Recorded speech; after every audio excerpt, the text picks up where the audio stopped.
Well, my friend, today I thought I'd talk to you about these things here and how to save yourself some money over time. And, well, these things are getting expensive, more and more expensive.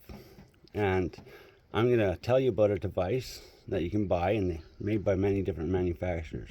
They're called battery reconditioners. Now, when you're going out to buy one, you got to make sure that it's got a desulfication process.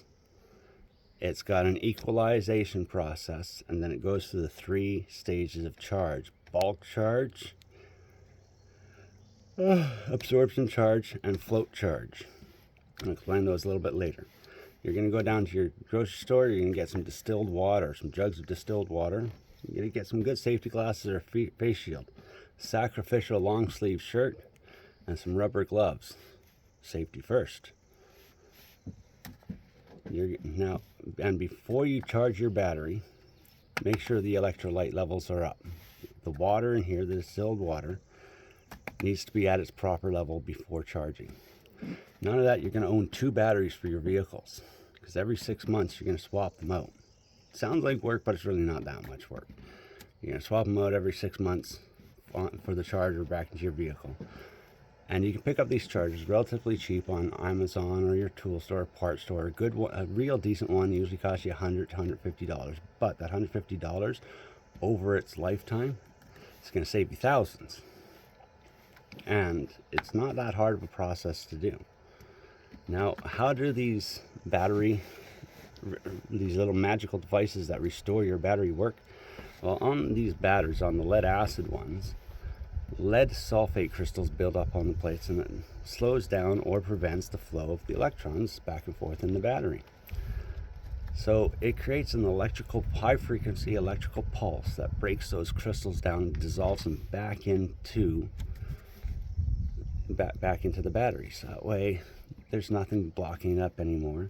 And then it'll go through an equalization process where it has a controlled overcharge. Some of them are 16 volts, some of them are 15 volts, and it'll overcharge that battery for a while. Then it'll let it cool down. And sometimes it will do this a couple times. And then it will go through the 3 stages of charge. Your bulk charge, which takes it up to 80%. It's high voltage, high amperage. Then it will switch over to your absorption charge, which is high voltage, low amperage, a little bit slower charge to finish it off. And then it goes into a float stage, which just maintains the voltage of the battery, voltage and amperage of the battery, so it doesn't drop below 12.5. But using this process, your batteries will last you a lot longer, save you a lot more money, and it's not that hard. These devices do work. They're not hokey pokey magic and that. And I know a fair bit about batteries. As you can see behind me, there's a lot of solar panels. I'm all off grid. I've got 200 6-volt lead acid batteries that are over 20 years old. My charge controllers for my solar have these functions built into them. So, and it's all set up on a timer, so that way it does it all on its own, and it keeps these batteries going. Every month I go in and I just check my electrolyte levels on the batteries. And my truck batteries in my Chevy, they're 25 years old. Same thing.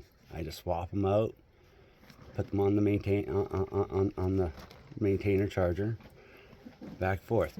But like I said, you got to make sure they have these processes. They have a desulfator, they have an equalizer, and it does the 3 modes of charging properly.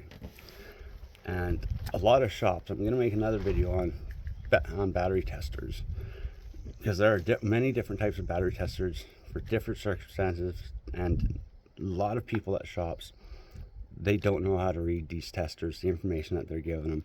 They're not testing the batteries properly. If it takes them less than 10 minutes to test your battery, they're not doing it wrong. A real battery test is going to take 1 hour to 2 hours to do. And it's really not that hard, but it's going to give you an honest answer on your battery. If it's bad, if it's toast, if it could be reconditioned and stuff like that.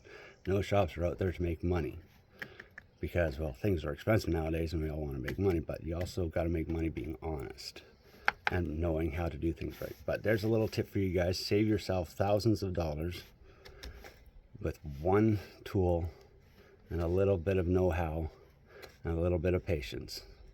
every 6 months. Catch y'all on the flip side.